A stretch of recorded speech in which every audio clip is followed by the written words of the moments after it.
Morning, everyone. Okay, great. I don't have a presentation. I don't have any slides. You know why? बचपन से ही slide show की तरह दौड़ रहा हूँ. Yeah. Life has so many slides for me, so I thought today, let me skip everything. I'm going to be the PPT, I'm going to be the slide, and my tongue is going to be the remote for it. All game for it? Great. What do I say that you don't know? मैं ऐसा क्या बोलूं जो आपको नहीं पता है? What if I say that the next great innovator, what if I say the next great nation builder, or what if I say the next great scientist is sitting here in the room, somewhere dark, covered by a low scorecard? The story starts with numbers, and that's where exactly I want to present today's session to you. Numbers can be very dangerous. It can be high inflation rates. For some, it can be the temperature of melting glaciers. And for some, it can be infinity. But for me, that number was 58. Today, I'm going to tell you about maverick minds, but not the easy maverick minds. These are those minds who were labeled quite early, who were rejected publicly, who were evaluated with biases, and who actually transformed the future.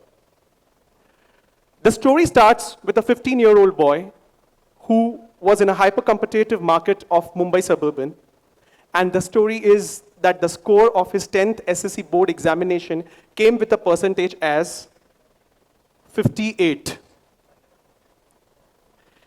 Good numbers? Being in Indian society, you are labeled, your identity is tagged to the percentage that you carry in your 10th class.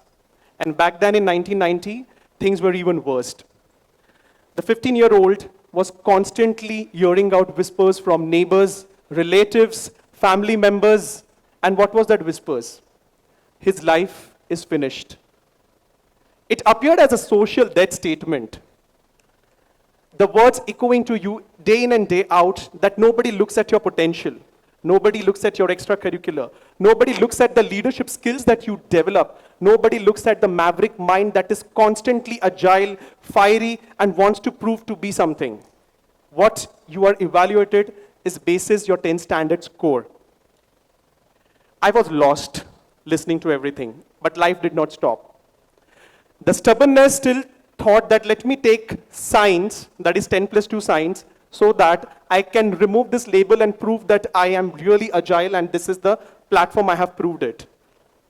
Interestingly, in Indian societies, when you appear for any examinations in your 10th or 12th, your hall tickets are not discreet.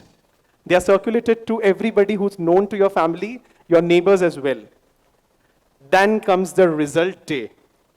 Any guesses on the score?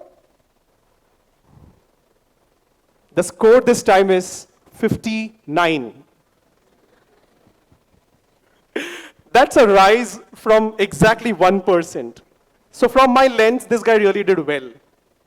But from society's lens, the whispers now became noise. It was much more amplified, much more louder. And this time, the messages that came to the family was, he's cursed to the family. Imagine your very own existence becomes embarrassing for your family. Not that your family is telling you. It's the friends, it's the society, it's the neighborhood who's constantly feeding thoughts in you and your family.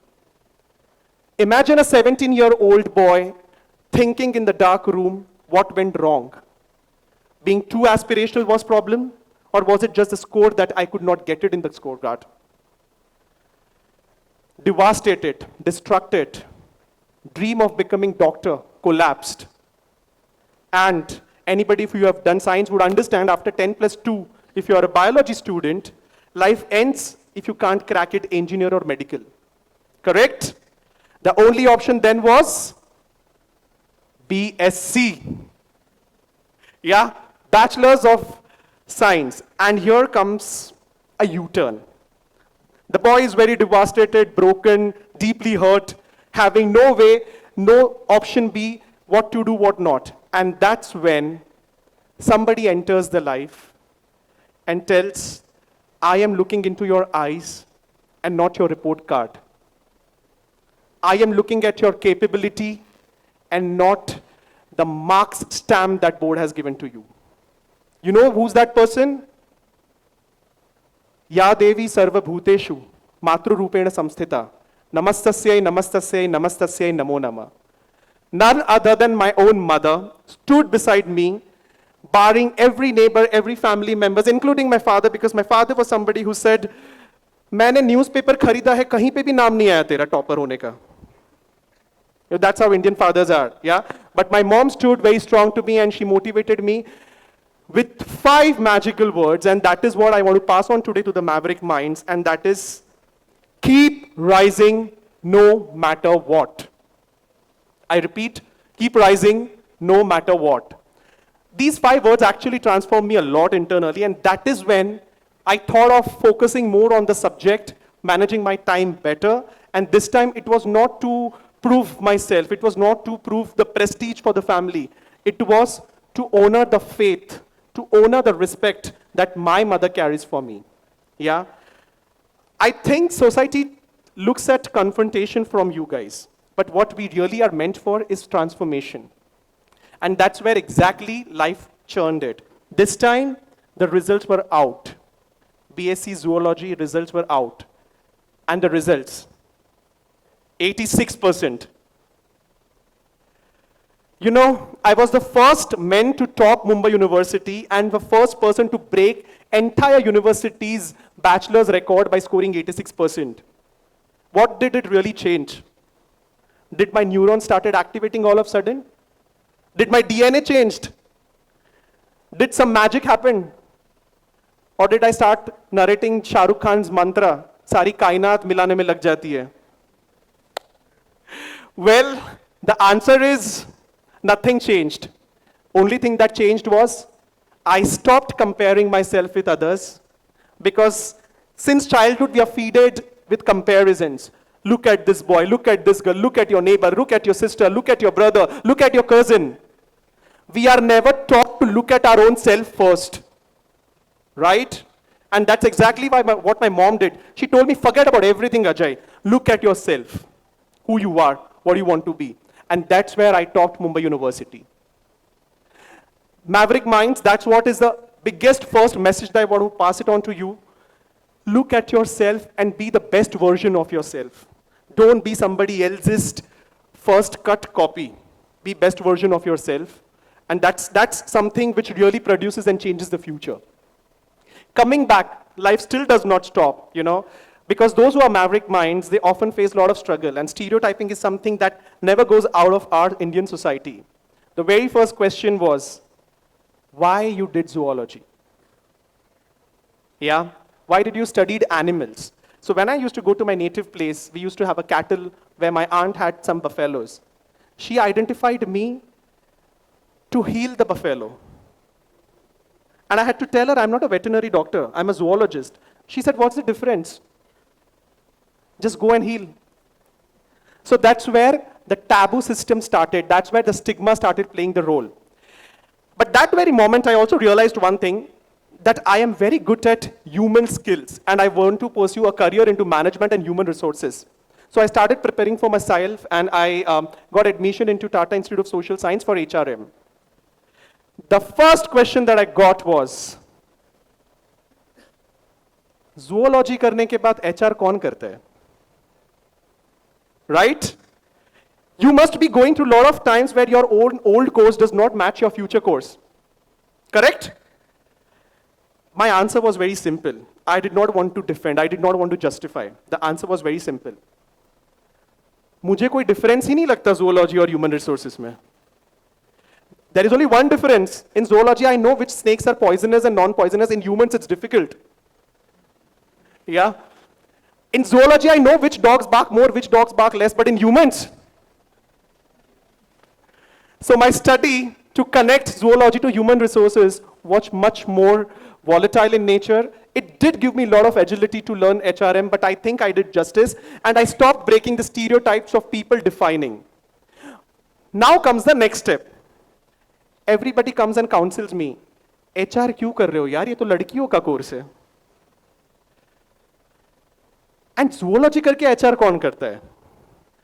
And that is where I said, no course can define a person's ability to process a subject in his or her life.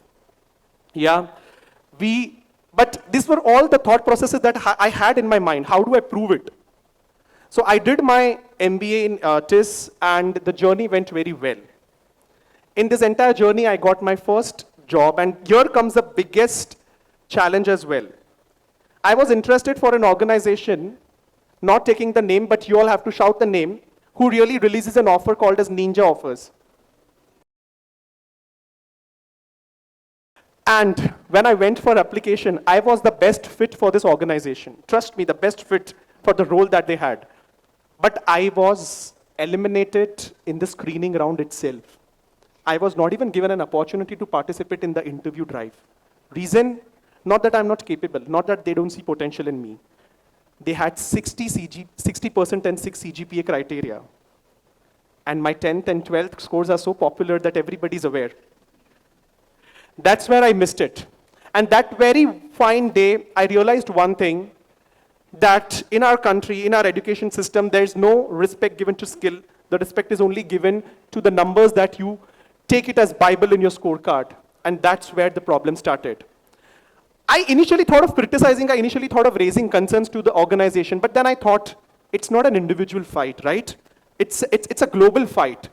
People are not moving to skill-based hiring. People are moving to a monotonous, rigorous hiring, where the complaint is still that we need correct mindset, but we don't want to get away from the traditional old school thoughts of hiring.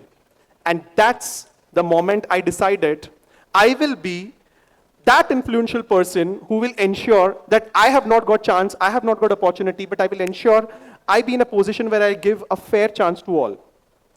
That's where I chose my first job as campus hiring lead. And today I complete 12 years in the campus hiring domain. What did I do? I changed the entire model for organizations that I worked for. I changed criterias. I removed percentages, I removed CGPAs. And what did I do? I replaced it with skill-based hiring. What is skill-based hiring? It's the hiring where you're not evaluated, judged based on your background. It's the hiring that evaluates you basis the hard skills, basis the soft skills that you all have. And that is the place where we, as a nation, where we, as the entire world need to progress to. Understood? And now I realize the deep lesson that why life was so unfair for me. It was because life and universe knew that break this guy so that he can make others. Yeah. So today I'm very proud and privileged that I keep posting a lot of things on social media, on LinkedIn about my approaches. I'm not afraid of people copying. I'm not afraid of people implying the same practices, because that is what I want. I want to change the country. I want to change the world with my thought processes of having a fair evaluation model. So that's the biggest lesson that I want to teach you all today. Maverick minds are those who don't fight, who don't crib, who don't criticize. Maverick minds are those who change things, who change systems by themselves. A is you fight, B is you become something so that you don't have to fight and you lead the nation. So I think that is what is more important for us as an individuals, to go ahead with our own expertise. Look into yourself, look into the mirror and be best versions of yourself. Now, I have done everything all set, but the challenges just don't end.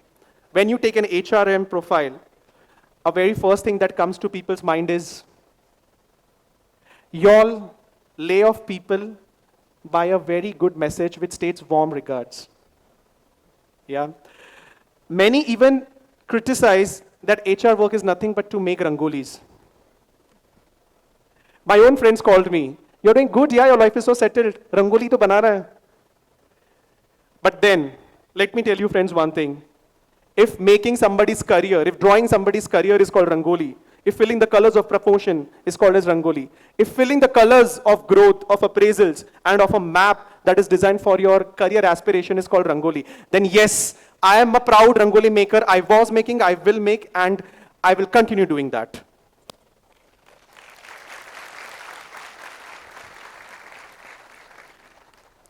But the story doesn't end. You know, this boy's dream was to have become doctor, medical doctor, 10+2. Life actually manifests all your dreams, but in a very different format. Yeah? I could not be a medical doctor, but there was something that happened.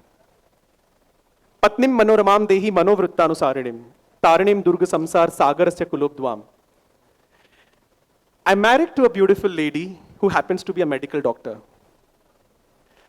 So घर तो doctor ले आया, मैं बनूं या कोई और, right? And universe was like, तू मेहनत मत कर Ajay, you are made for something else. वो तेरी बीवी से मेहनत कराते हैं. Irony of the life. She wanted to do BSc zoology, and she tells me, Ajay, unfortunately I scored very high, 98 यार, बहुत कम पड़ा फिर भी 98 आ गया, लेना पड़ा doctor. And I was like, where are you God? So this is where the story is. What you dream really comes to you. The way of it coming into your life is very different. Don't give up on the hopes. But the challenge really does not end here. There is one more challenge that came. Later on, when I went and started narrating my story, people thought it's philosophy. People thought it's too much of ज्ञान, it's too much of Bollywood style story. अब life ने इतने पत्थर फेंके तो Bollywood hero बन चुका हूँ मैं. But people don't believe it, right? Now comes the biggest challenge. I need to prove it. Now in India or globally, if you have to prove it something, how do you do that? PhD, doctorate, right? That's where my journey started, and I started developing more interest because whatever I went through, whatever I have studied, whatever I have understood from my life, I wanted to prove it. But this time, factual, logical, interestingly, scientifically proved. And that's where PhD helped me a lot. You want to know what was my research title? It was Enhancing Employability Skills, a multi-stakeholder analysis between employers' perception and work-based learning. Too much research-oriented, no? Let me help you break down.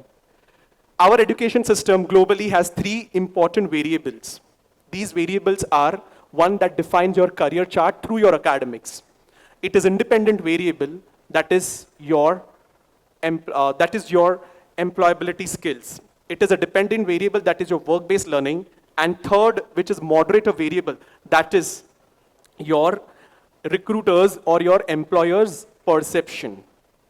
These 3 form a symbiotic association and make your career and the transition from your academics to your corporate world.